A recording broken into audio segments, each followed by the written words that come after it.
All right. Welcome to Warrior Game Day. Thank We you. got everything set up. I'm very, very excited about that. How are you doing? I'm good. How are you? If you guys do not know, I'm Patrick McGuire. I've been running this Warrior Game Day for this semester. Very, very exciting. We got a team manager of Merrimack Hockey here, Yeah. Jameson Mass. You want to introduce yourself? Hello, everybody. I'm Jameson. I am a junior here at Merrimack, and I am a student assistant. I do some video stuff for the hockey team. I'm involved with like all the traveling, behind the scenes stuff. A lot of time with the coaches is spent. There's a lot of aspects of the job. It's not paid, but it's a good time. Become friends with all the guys. And Yeah, talk love it. about like what that relationship is with like the players. so it's an interesting thing because, like you grow up, you play sports, you're a guy that's on a team, and it's just kind of like the friendship is built off of your teammates. Like you're just with them every single day. So coming in my freshman year when I started out helping out, it was kind of weird because I was like, well, these guys like aren't my teammates.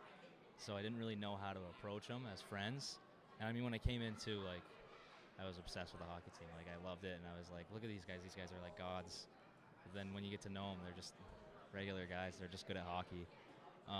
So, I mean, I feel like as time went on, I just kind of started to hang out with the guys outside of the rink a little bit, and you just become friends with them. It's a good group of guys. A lot of the guys that were here my freshman year have stuck around. Older guys have gone, of course, but like those guys that are like our age have been around and are still around. So that connection has been built. But it's cool because I have the connection with the players, but I'm also like I'm up top in the press box with our hockey ops guy making challenges during the games. So I kind of get to sit in on the coach's room and hear like the behind the scenes and Yeah. that. So it's And two-sided. I remember you walking in like one day, and like you just like said hi to Scott Bork, and like he said hi right back to you. Like that connection just must be so cool. Like you know It's what I mean? cool. Like hockey, in my opinion, is like the biggest sport here at Merrimack. I mean, Division One, Hockey East. Hockey East. Um, obviously, last week you went to Belfast. You want to talk about that a little bit? I mean, Ireland. Yeah. Are you Irish? I'm not Irish. You're not Irish. But I'm very Italian. Okay, My grandmother yeah. came across the ocean on a ship from Italy, and she was like 12 years old. So we're very Italian, my family. But I've been across the ocean. I've been to Italy, but I'd never been to Ireland, and that was cool to hear when I got the ticket to go. Just because during the games, like I helped do the film, so I'm kind of needed at that time. So I went with them, and it was it was tough to drop 2 games, but it was a good competition. The rink was awesome. We did a bunch of tours, went to the Titanic Museum, walked around Dublin and Belfast, and got to see all kinds of cool Yeah, stuff. so were they just like really like open to you, and like were they supportive when you got there? Yeah, Like very much that's so. awesome. Like immediately off the plane, they had a person like with the rink there showing us where the bus is. That's They had awesome. a guide. Like it was so cool too because you get on the bus and this guy, our bus driver, is so Irish and his accent is just like Conor Yeah. McGregor. Really? So we're all like yeah, that's giggling, awesome. and it was just like you could immediately feel the that you were in Ireland and not in the U.S. anymore, especially because we were driving on the other side of the road. Yeah. So it was like we're on the left side of the road, and we're like it just looks like we're gonna go straight into traffic. It was weird, but it was a cool experience. Yeah, was it weird for like some of the players? Obviously, like they play like in the United States, and they're playing Yeah. at rinks like BU, BC.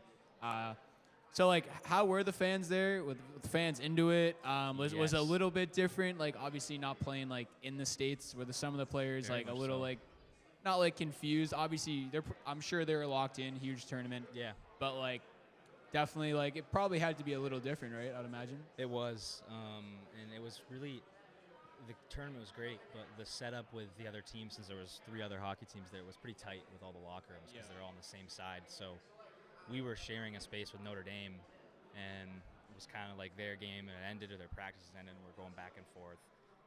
But the fan environment was unbelievable.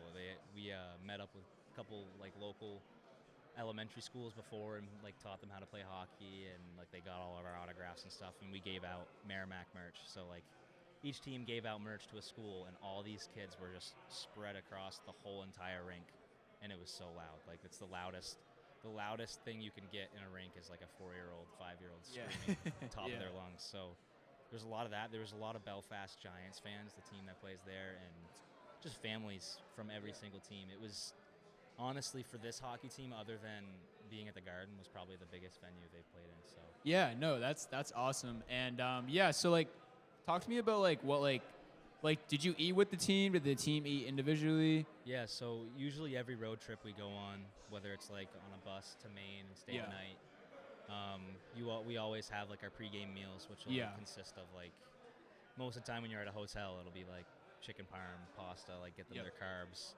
and I always say to the guys, like, you guys get to burn this off. I just get to sit in the press box and Yeah. eat all these carbs. But yeah, every meal, usually for dinners, we'll go out, and we went to like a couple pubs, steakhouses, got steak, or like fish and chips was really good there.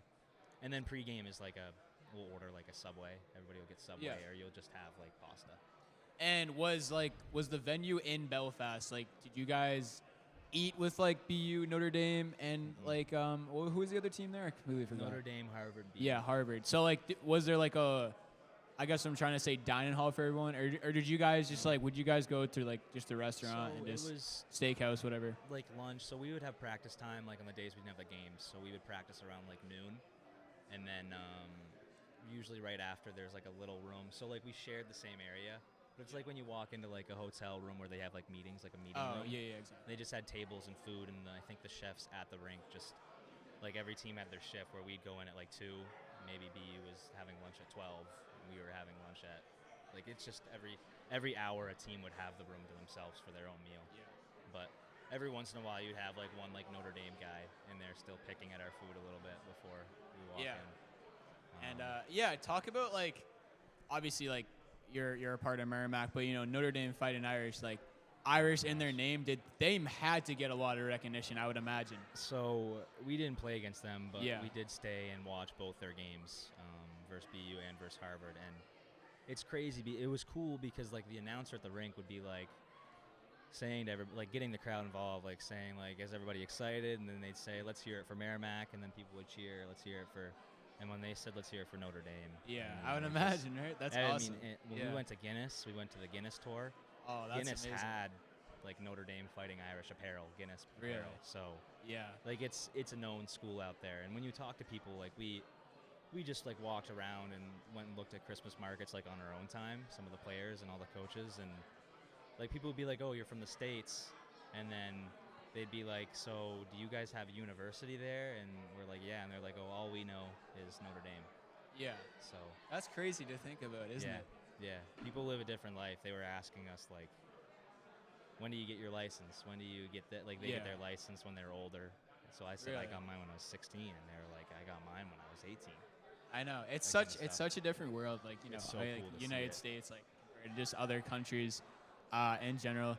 Yeah, so I mean Belfast must have been amazing. It was I a mean great going time. to another country. And then yeah, just like changing subjects a little bit, but you know, just like just walk me through like a day in a life. Just Yeah. of You're like good. a game day as a hockey team manager, and like what time you Yeah. got here, what time you wrap up, what do you do like during the game, just like all that. Yeah, so game days really aren't that crazy stressful. I mean, when I first started, they were, because I Yeah. kind of got thrown into the job where I didn't really know much around it, and it's kind of complicated on the computer. But after I explain it, you'll understand. It's a hard concept to understand until you see it kind of in the game when it's happening. But I got here at 4. That's when usually the players come in and get ready. So I get here at 4. So I mean, I have the whole day to do anything. There's a team lunch at Sparky's at like 1. Sometimes I'll go to that. Sometimes I'll just eat something at my apartment. But I just hung out, played OG Fortnite all morning. And I then, don't blame you, man. I came at 4, and I usually just go into the coach's room, say what's up, go on my computer, make sure everything's working up there. I have to plug into the cameras, and then get press sheets, press box, game sheets, line charts for all the coaches, and like the day schedule for the game, so when they know like when they're going onto the bench for the first period and all that. And yeah, like right now, usually if I wasn't here, I'd just kind of be hanging out in the room with the guys, and eventually I'll go stand out on the bench for warm-ups for a little bit. Yeah, that's good. take Are it you in. on the bench during game day? Not during the game. Yeah. I'll go on before in warm-ups, just to like hang out, talk to the guys a little bit. But then I go up into the press box up top, and my computer's plugged into the live feed, and we use Huddle, which is like Oh, yeah. a lot of people use that for their like highlight tapes to Yeah. get to coaches. So we use Huddle. It's called Sports Code. Every team has to have it. It's a video system where I'm like the video coach is what they call me, but I'm just an assistant student helper. Where during the game I'll have all kinds of like keybinds, like coding keybinds. So say when I press the button F on a computer, on the live feed it connects, and it'll clip like 10 seconds before I said F, 10 seconds after I pressed F, and it'll clip the face off. And Oh, it that's does awesome. that for Yeah, every yeah. single aspect of the game. So like I have a button for a forecheck, a button for a goal, a Yep. button for a shot, a hit. So I press all those buttons, and then I end the live stream when I go into the coach's room in between periods, and then I'll give the computer to SB, and he'll connect it to the TV on the HDMI, and he can watch back like every single face-off, forecheck, breakout, like all that stuff. So it's a way for them to see like in-game video. So usually he looks like when I bring it in, he'll look at the chances against, so like the chances they have on us, Yeah. and he'll kind of see areas where we went wrong as a team, so he can go in and say we need to do this better. That's type of deal. awesome. So you're the one doing the huddle camera and everything. Yep. And then in between periods, you bring it down to the coach. Yep. And then he's showing film to everyone. Yep. I mean, So you just I mean plug that's it in, amazing. Plug it in the coach's room, and then all the guys come in, watch it, and he'll sometimes it's an area where some of the guys will kind of get embarrassed, and Yeah. he'll say something like, "You need to be better," or "We're doing this good." But it's really cool to be a part of that. And then the one really cool aspect I get is I'm one of the only guys like in the press box that has like the accessibility to replay. So if there's like an offsides and then a goal scored, they'll call up to us, me and Tanner, who's the hockey ops guy, and say, "Hey, can you check that for offsides?" And if it was, we can say, "You got to challenge that." So we ultimately make the decision on the replay, like if we should challenge a goal or a hit or any of that stuff for like a 5-minute major. So that's a cool. It makes me feel like in a way I'm part of the game and can make a change in the game. So that's really that's the scariest thing though, because we've had some times where we could have challenged something and then maybe it would have been a goal, but it wasn't because we didn't challenge it. So like you can play a big part in the game and without even knowing it. So have you ever like accidentally like not got a face off, not got a goal, and then like and then you know Get in you give it trouble. a coach and he's Yeah. like, "Jamo, what It the heck?" happened, it happened last night. Oh, really? I Yeah. missed a couple chances in the first period, which that's just me like maybe not seeing it or not pressing the button. And he just looks at me and he's like, "Hey, like you missed that. Yeah. Try and get it next time." Yeah. It's usually not a big deal as long as they have the whole feed so they can watch it back for film after the game. Yeah. But just in the moment, sometimes like if I miss something, they may just be like, "Try and get that next time." But yeah. it's usually not a problem. Like if I miss like a penalty or an important part like a goal, then that's That's on obviously me. an issue. That's on me. Then just another question, just about are you in the locker room during intermission? Do you stay, or do you like if he's saying a speech or he's like mad? You never know. Like, Yeah. do you leave, or like how does that work? It depends. You kind of got to read the room. Like, Yeah. I'll go in and I'll sit in on like the conversations, like pregame speech, and like, you know, when they announce our starting, like the guys say who's starting in the locker room and all that. And in between periods, I'll come in, and if it's like a vibe of like, oh, we're not really playing that good, and you know, like coach is a little upset. Yeah. Usually I'll make my way out, but Yeah. usually that doesn't really happen. SB is really good about his emotions, and it's more so like not like a screaming type of like, Yeah. let's get exactly. better. It's more of like a calm, like, hey, we got to do this. We all got to buy into forechecking hard or doing this so we can win this game type of thing. But it's cool to sit in, and I thought I knew a lot about hockey when I played. I wish I knew as much as I do now because I've learned so much from how much I've watched. Yeah, listened and to. definitely had to. I mean, I don't know if you were in the locker room at intermission during the Belfast game, but I remember them like they went down. I think it was like 3 or 4 nothing in the first 3-0, period, yeah. and then they came back. They had a really Yeah. good second period, and then obviously, unfortunately, ended up losing. But still, like I think like the adjustments, like I was very happy that when they came back and like Yep. they played so much better It's in that cool. second period, and I It's love cool that. to see the mindset change. You Yeah. walk in there, and all the guys are kind of like down, and then Yeah, coaches come in. Usually you'd think a coach would be screaming, like, what are we doing? Why are we down 3-0? And it's just like a calm, like, there's a lot of hockey left. yeah, if we buy into playing our systems and playing simple hockey, which is kind of our identity of like forecheck hard, be that hard team to play against, the goals will come. Exactly. And when we buy in and play easy, simple hockey, easy breakouts, just get the puck out of the zone, I mean, things work. So when everybody's put onto the same page after a conversation like that in between periods, you can see the change on the ice, which is cool. Yeah, no, that's it's definitely amazing. And you know, obviously, you went to Belfast, like I was talking about. And you also told me you went to Minnesota State for that. So those are two really good places. Very fun. Local places, though. What's the best place you've been locally? Obviously, BU has to be awesome. BC, Conti has to be so cool. Yep. To just like be at. But yeah, anywhere like that. I've been to Conti once. I've been to BU. I've been to Aganis probably 4 times at this point. Aganis is an unbelievable environment. Yeah. Like, it's just an awesome rink, and the ice just looks unbelievable. Like, I haven't skated on it, but just by looking at it, like, it's unbelievable. Locally, between those like BU, BC, Northeastern type of schools, I would say my favorite rink to go to is Northeastern. It's just so iconic. It's just it really iconic. is. You know, like the Bruins used to play there, and just it's on my aspect of things, like the media box is just so high up, you can see all the ice. Yeah. And it's just like it's always a fun game against them. It's always fun really to watch that game. I feel like we're pretty evenly matched with them, but BU is a very close second because that is such a good matchup for our hockey team because they're such a skilled team, but we're such a gritty team where our skill doesn't matter against them. If we outwork them, we can beat them, and everybody knows that. So I was at the game. I wasn't in Belfast, obviously, but I was at the other game. I think it was like 2 weeks ago when they played at BU, and they guys played really well. Oh man, you did. Tough third period. It was tough third period, but you guys were right there. Yeah. And that's the best hockey, that stretch, that second period where we were just dominating Boston University. Yeah. But like you're right about like the fans get into it. It's just and such a cool I mean rink. BU is just they love their fans. It's crazy. Those are the hardest rinks for the guys to play at, BU and Northeastern, just because it's so loud. The ice is bigger, and the student sections are ruthless. Like it is, especially Northeastern, standing right behind Lundgren. Or like behind Hugo last year. I asked him last year. I was like, "Man, like, does that phase you?" Yeah. He's like, I block it out. But when I first played here, it was like it's just they are so loud.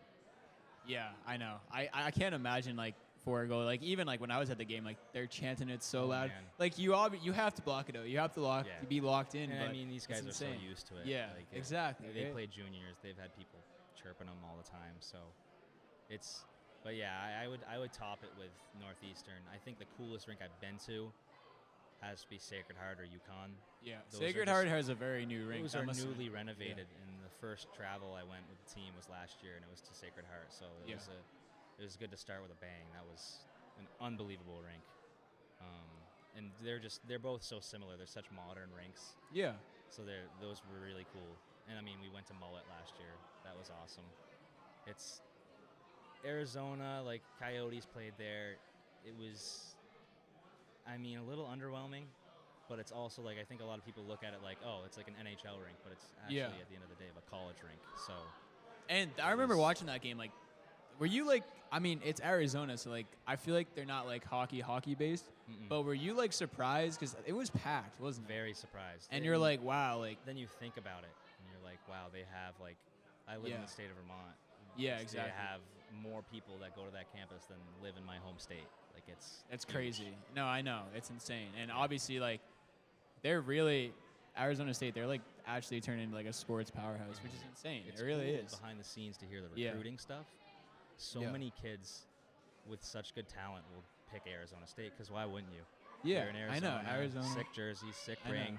I know. I mean, it's just a cool place to go. It really is. Yeah, so I appreciate you coming on. Predictions for tonight. Last question. All right, I got a really hot take here tonight. Just being in the locker room, seeing the vibe. Yeah. I think Mr. Ty Deneau is going to break the goal drought. Okay. I really think he's so close. He's due for one. He is so due. He hasn't scored since the first game, and he scored in the scrimmage exhibition game versus Sacred Heart as well. So if that kid gets his stick hot, I think he's going to. That's what I was just about to say. If he can get going, watch out, rest of the hockey use. Ty Deneau, he's gonna get going. So that's I got a feeling. So. I got a feeling. I'm thinking maybe like a 3-1 final tonight is going to be my prediction. Yeah. All right, I appreciate it. Thank you. Thank you very much. Yeah, I appreciate it a lot. I appreciate you having me on. Good luck tonight. Try not to miss any penalties or anything. No goals or anything. But yeah, big win. I think they're gonna win again. They won yesterday, so huge for a sweep. Yeah, for sure. Thank you so much. I appreciate it. Thank you.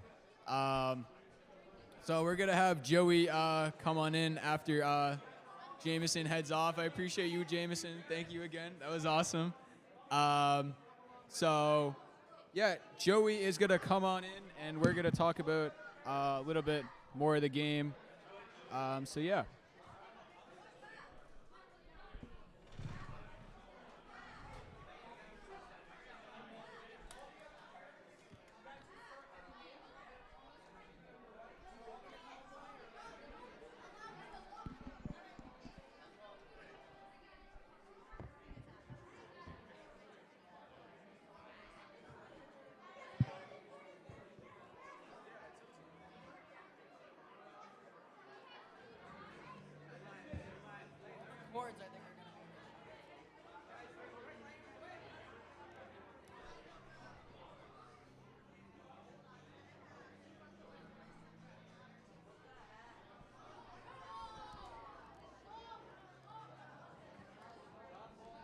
Yeah, I can go over here, and you can take that mic if you want.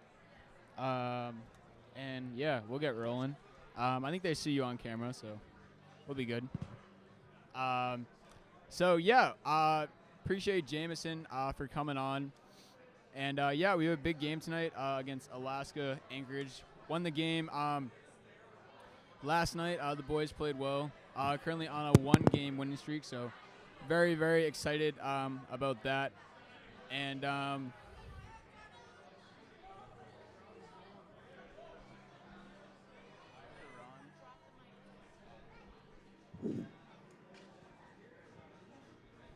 all right. So yeah, Alaska Anchorage in this game. So 3-10-2 on the year. 3-11-2 on the year. And they have some really good players as well.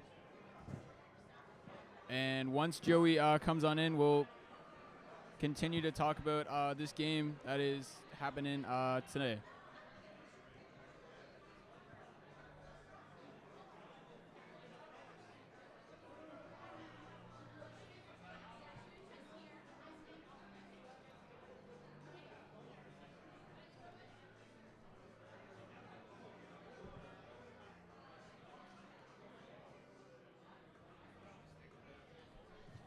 All right.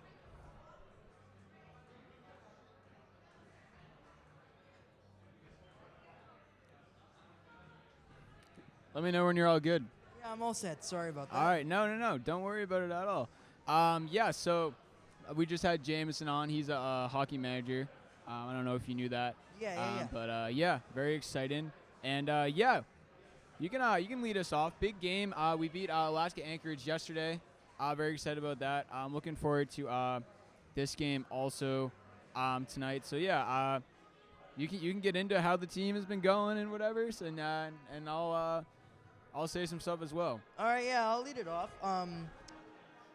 Merrimack looking for their second sweep of the season, and the first one this year came from UConn. Another one where we were able to do a Warrior game day. Heading into that game, as you said, Patrick, they came away with a 4-2 win yesterday. And the guy that stands out for me for the Warriors is David Sacco. We were talking about his success in the Friendship Four leading up to this game. Obviously, the Friendship Four didn't really unfold the way Merrimack wanted, losing both of those games. But hey, David Sacco remained it as the bright spot for the team. He got 2 more yesterday en route to the 4-2 win over Anchorage, and he's got 5 goals in the last 3 games. Yeah, he's absolutely been rolling. Did really good in Belfast, like you said. That's what we need. We need some players to step up right now, and David Sacco is definitely stepping up. Jameson was talking about Ty Deneau. I think Ty Deneau is going to break the scoring drought today. And we were like, if he gets going, it's scary for the Hockey East, and that's 100% true. Yeah, exactly. And I think just in general, it's scary for the Hockey East if this Merrimack team is able to get rolling. Obviously, struggled in the Friendship 4, but having a chance to win 2 straight games again at home, getting on a roll in home ice can kind of translate over later on as we get further and further into this year. Yeah, and just some takeaways from the Friendship 4. Just wrote some notes up here. So I said, got to limit the fast starts. Can't let teams get off to a hot start. Definitely happened with Boston University. And but like I said, came back in the second period, and they made it a game, which was good. And like we talked about, big takeaway is continue to get David Sacco more involved as he scored. He scored 3 goals in Belfast, which was huge. And then penalty minutes are just still an issue. 21 penalty minutes against Harvard, 18 penalty minutes against BU. So that definitely, I know we've been talking about that a little bit for the year. I think if they can limit those penalties, definitely playing at full strength is definitely important. Yeah, penalties are obviously a huge thing, not only in college hockey, but hockey around the world. I mean, gave up 4 again last night against Anchorage, but only surrendered a goal on one of them. So a 75% success rate rather on the penalty kill. And if you can limit to the power play goals to 1 or none, I think that's what sets you up for good games. But as you said, going back to BU, the 3-goal periods are kind of the big thing. They gave up 3 goals in that first period, 1 on the power play, 1 shorthanded, and 1 even strength. So scoring in all facets of the game was BU in that one. And then in the 6-goal game for BU earlier on in the season against Merrimack, they had 3 goals in the first and 3 goals in the third. So that 3-goal period is kind of like the magic number where the stats start to fall down for Merrimack. Yeah, and shout out Max Ludgren. He made 28 saves against Harvard, as well as 19 saves in relief against BU. He's been playing really good. And then last night we had Ryan Keys, 23 saves, capture his 2nd one in the season. So obviously they're rotated goaltenders, which is good. You know, they did the same thing last year. They do that in college, which is a good idea. Trying to figure out who the best goalie is. Both goalies are playing very well, I think, in my opinion, though. I really do. Yeah, we've seen those too, and then obviously there have been other goalie issues where you've played, I think, at least 3 or 4 goalies throughout the season. So having a deep room of goalies is something that's been a benefit at times for Merrimack. But Lundgren's kind of been that safety net where he's been able to come in and have wins as a starter and then have a solid game in relief as well. But I think it was nice to see Ryan Keys pick up a win last night against Anchorage, and I'll be interested to see who's between the pipes tonight. Yeah, exactly. No, definitely for sure. Yeah, David Sacco's 2 goals bring to 7 on the season. He's had, he had 3 in Belfast, 2 here. He's had like 5 in the last 3 games. Unbelievable, like we've talked about. Michael Emerson also had 2 goals as well. His 2nd and 3rd of the year. Nick Pierre picked up two assists. Luke Weiland, Harrison Roy, and Ryan O'Connell had 1 each. Hey, we're on a 1-game winning streak, so I love to see that. Alaska Anchorage 3-11-2 on the year. We are 4-9-1. Like we talked about at the beginning, still very, very young team. I can't wait for this team to just get rolling because I'm very excited about what this team can do. Yeah, and if they can get rolling and start stringing some wins together, expect them to kind of come out of nowhere in the Hockey East to make a difference. Obviously, the goal in all of college sports is just to get to that next level, get to that tournament, and then if you can get to a tournament, anything can happen. Exactly. And, yeah, I mean, definitely the team's been playing better, and just want to talk about Alaska Anchorage for a little bit. Think about, like, traveling here all the way to the States, and, they have to do that. They have to travel a lot, obviously, their hockey team, because they're all the way over in Alaska. I think they played Stone. They're having a little Massachusetts trip, I think. They played Stonehill, playing some other teams in Massachusetts. But, I mean, just cool that we're playing an Alaska team here, and they're here at Merrimack. I think that's amazing. Absolutely, and like you said, they didn't make it a terrible trip on themselves, getting a few games out of this Massachusetts excursion. They picked up a 4-1 win against Stonehill. So a common opponent between them and Merrimack. And Stonehill's honestly been a team that Merrimack has struggled with so far this season. So seeing them be able to pick up a win against Anchorage kind of tells you that, hey, if they are having success on the offensive end and are able to limit the penalties, that's how they're going to win games if you're Merrimack. Yeah, I was at the game yesterday. Definitely played so much more physical than I've seen them play. A lot of hits, definitely going after the puck more. So love to see that. Definitely going to play more physical. I feel like, talk to me about that, just like being more physical and stuff. Yeah, there was one game. thing I definitely wanted to bring up because I saw the video of Caitlin Fitzpatrick laying a booming hitter behind the net in the game 1 against Anchorage, and that physicality is obviously going to make a difference. It gives you confidence if you're able to take the other team off the puck and start your offense from even in your defensive zone and carry the puck through the neutral zone and then set it up in the offensive zone. Yeah, exactly. And big game. And I talked about the Belfast thing a little bit, but just want to say that was really cool that the team got to go to Belfast, compete in the Belfast tournament. Thought it was amazing. Games are early in the morning. I think they start at 9 a.m. over here, which is cool. Did you watch any of the Belfast games? I checked it out a little bit, but like just overall, my opinion, it's a really cool experience, and it was cool to hear Jameson kind of give us a behind-the-scenes look at that. And obviously, there are players on this Merrimack team that have traveled to come be a part of this Merrimack team. So being able to travel as a team, I think it's only going to bring them closer together in the long run. And as they start to get to a point in the season where wins are so important, and they become closer as a team. Exactly. You're 100% right about that. And I talked about some takeaways. You got any other takeaways from last night? How the team played and like what made them play and win the game? And any takeaways you saw? I mean, I think shots were even for the most part, which is a good thing if you're Merrimack. Of course, I think even they were outshot last night by Anchorage 27-25, and they were still able to pull out the victory, which is a testament to the defense and the goaltender Ryan Keys last night, who picked up the victory, as we said.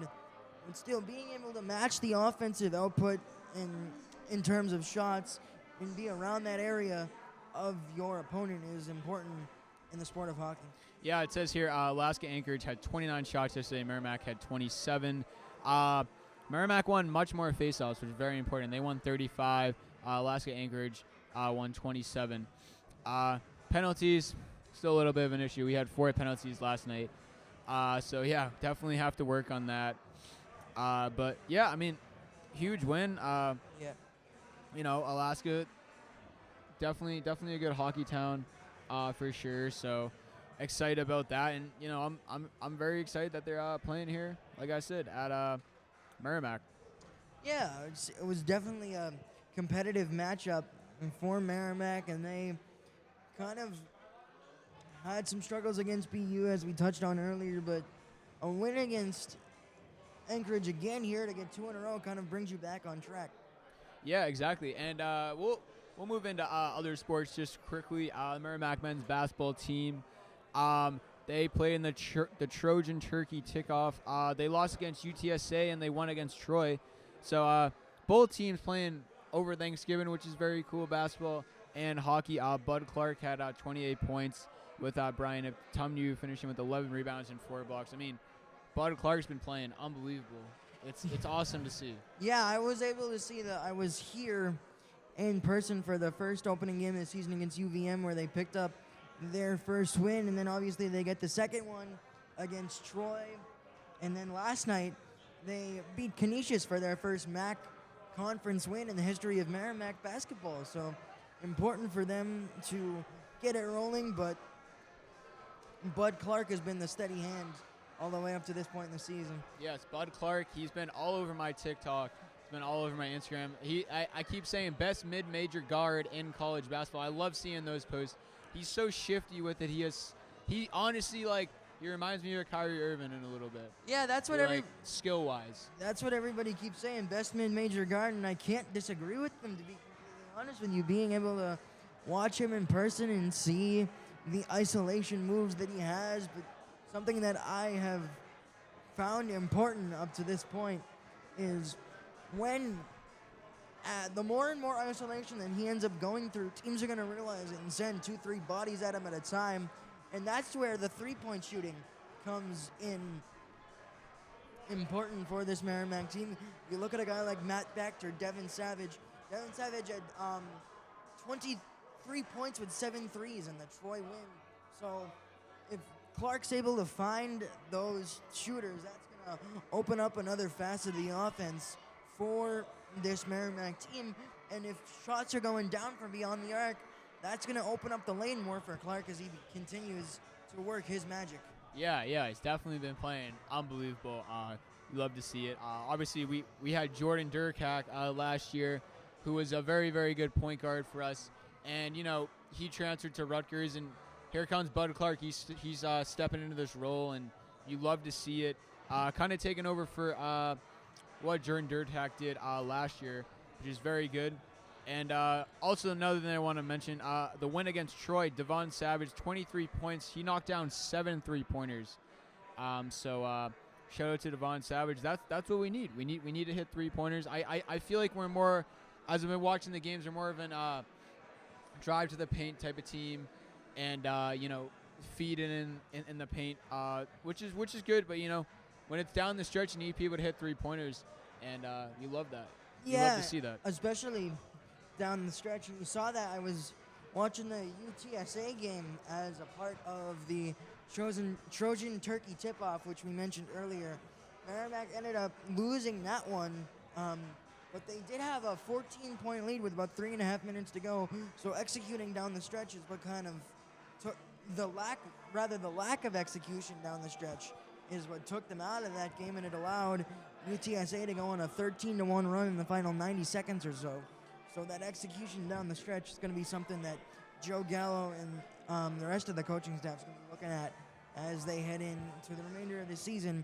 But they did get it started 1-0 in MAC play, which is important for them. Yeah, I definitely love to see it. And, just talking about with some people that I know, in the communications department, just a bunch of basketball fans, Merrimack basketball fans here. First year in the MAC. But they think they can compete, and I 100% think they can. Can we make a run for March Madness? Conference season, conference play just kind of started, so we have to figure it out. But I mean, the way we've been playing, I honestly, no doubt about it, we can compete for the playoffs. We can compete for March Madness, and that would be amazing. Yeah, absolutely. They showed last year their ability to play in important games. We're a step away from March Madness, losing to Wagner last year in the NEC. Obviously now in the MAC, but a different conference. But still, Merrimack showed they're able to show up and execute in those conference games, and that's how, especially as a mid-major team, that's how you're going to get to that March Madness tournament. Yeah, they've been playing really well. Definitely keeping it up, and you absolutely love to see it. And another tournament, another team went over, traveled for Thanksgiving as well. It was the Merrimack women's ice hockey team. So they beat number 13 ranked Penn State 3-1. Huge upset for the women's hockey team. I was very excited about that. Biggest win of the season, without a doubt. Yeah. Absolutely love to see that. And they played here at 2 p.m. Beat the College of Holy Cross 3-2. You absolutely love to see that. And women's hockey's playing really good. So Sage Babby scored on the power play. Maria Lindberg as well. Sage Babby she scored twice in the game, and then Maria Lindberg had the goal in overtime. So yeah, both hockey teams playing today. You love to see it back to back, especially as fans. I saw when I was setting up, I saw some of the women's players walk out here, and just huge win for them, and you love to see it. A lot of parents are also here. They played Holy Cross, so some parents are here. just cheering on. It's not too far a drive. You go to Holy Cross, especially if you live near there. So, very cool experience to play here, and girls team's playing well. Yeah, absolutely. Both hockey teams kind of getting back into their groove of things. Obviously, the Penn State win, no doubt the biggest of the year up to this point for women's hockey, and unfortunately took a tough loss to Clarkson in the final of that Smashville tournament, but bounced right back, get the win against Holy Cross today, coming back and winning it in overtime. Yeah, definitely. And I feel like that's also a very, very young team. I've had some people in my classes. I met a girl who was in one of my classes on the team. She said it was a very young team, but the team's been playing better as of late. I don't know if you know this, Matthew Portraw's sister is on the team.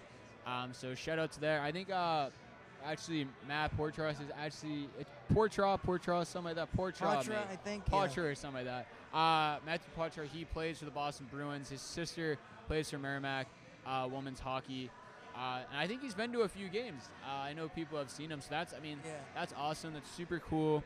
Shout out to the Merrimack women's hockey team and women's basketball. They're 4-3 right now. They've been playing some good hoops lately. New Jersey Institute of Technology 87-76 win. They beat Yale 50-45. They also beat Bucknell 62-59. Last game they fell to University of South Florida 62-43. But they've been playing well.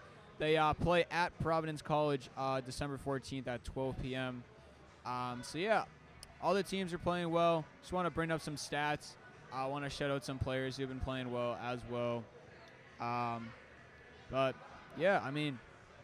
You absolutely love to see it. These winter sports teams are playing well. Yeah, no doubt about it. Women's basketball had that little bit of a win streak before falling to South Florida. Nice to see. Paloma Garcia has been looking good for them. Talia Shepard got it started earlier in the season, providing the offense. But that 4-game win streak got it started. It's still above 500 at 4-3. Yeah, definitely. Paloma Garcia, who you mentioned, in the game against South Florida, the loss. She scored 11 points. Rose Casso, perfect 6 from 6 from the free-throw line. She had 8 points. Talia Shepard, like you mentioned, added 5 points to pull down 5 rebounds. Team's been playing well. I don't know. I always see all the athletic teams. They always pop up on my TikTok. I think the social media pages are just like hilarious.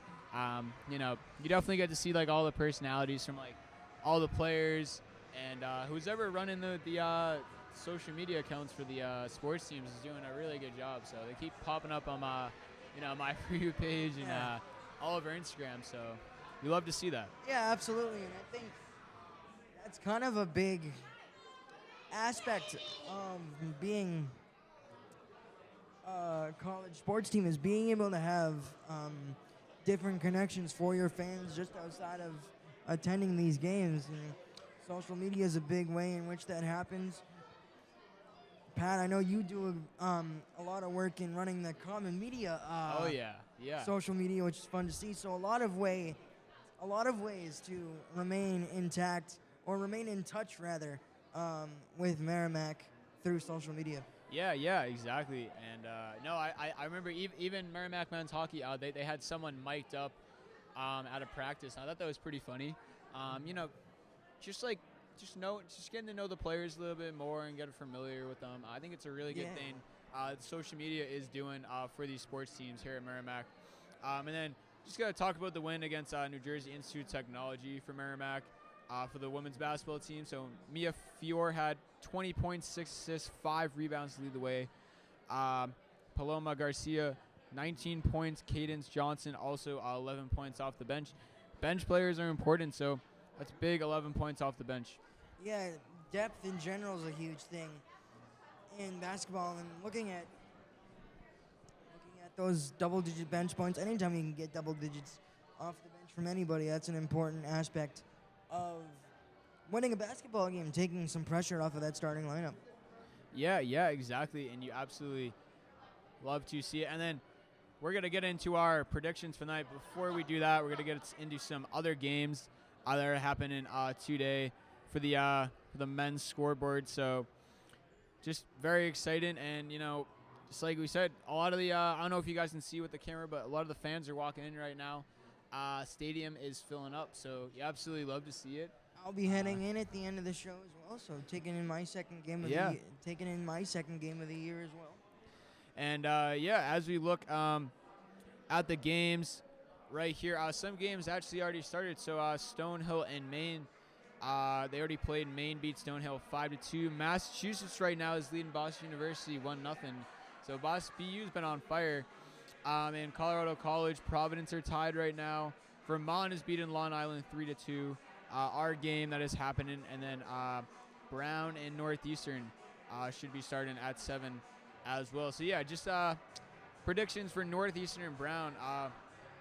Brown, not a bad hockey team. They're playing the ECHC, but Northeastern, they've been playing well. They're at home. I'm gonna give Northeastern a win. I think it's gonna be a close game though. What do you think? Yeah, I think all of these games, especially in the Hockey East, you mentioned Brown in the ECHC, so looking to that step up a little bit in competition, they'll be ready to go.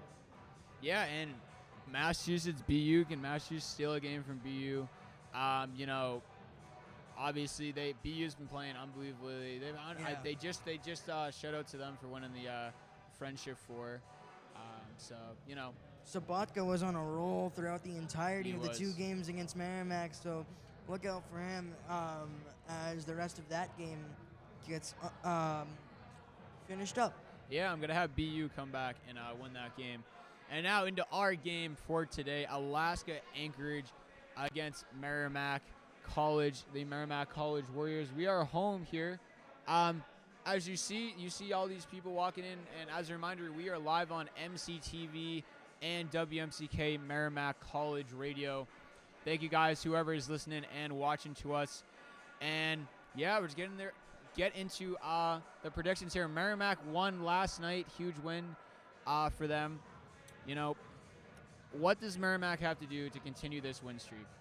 I think getting off to a fast start and not allowing a fast start out of Alaska Anchorage, kind of the big overarching issue so far. For Merrimack, it was scoreless, I believe, after the first period yesterday. Not allowing multiple goals in the first period, I think, is a big aspect leading Merrimack to victory if they can keep the puck out of the net for multiple times in the first period.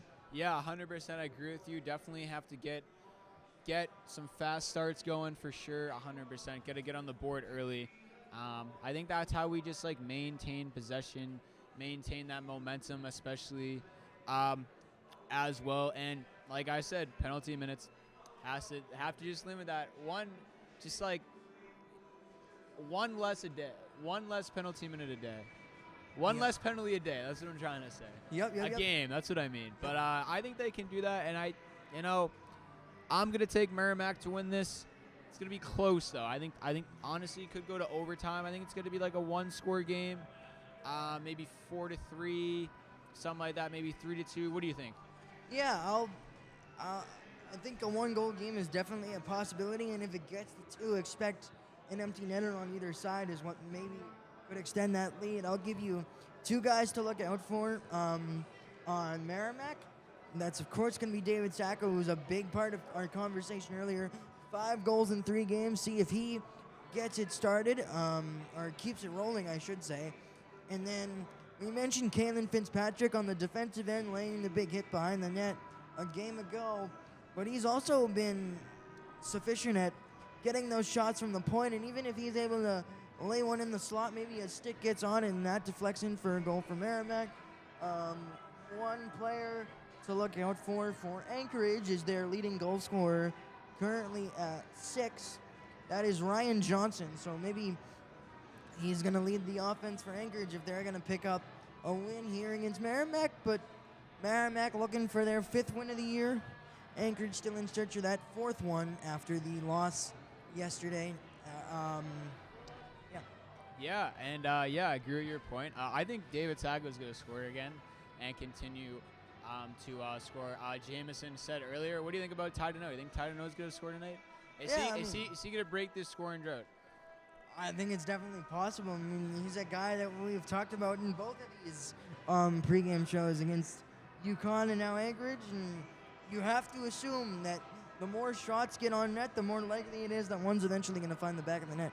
Yeah, so predictions for the game, Merrimack is going to get the win. David Sacco is going to get a goal, as well as Ty Deno.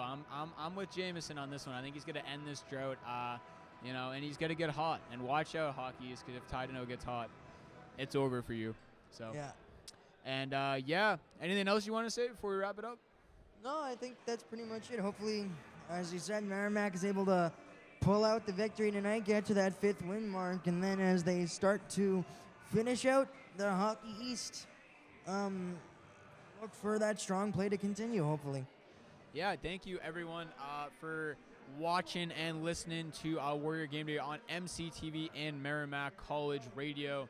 I'm very excited about this one. Alaska Anchorage versus Merrimack Warriors coming up at 7 p.m. It will be on ESPN Plus, or just pop out to the game here at Lawler Rink if you are a Merrimack student. Come on down. There are plenty of tickets left. I think there is. Yeah, people are getting some tickets right now. So gonna sign off. You got to sign off, and then I'll sign off. All right, yeah. Thanks everybody again for watching, and then I'm gonna head into the rink right now. Hopefully Merrimack's able to pick up the win, as we said. Yeah, thank you guys for watching Warrior Game Day, and we will see you next time. Thank you.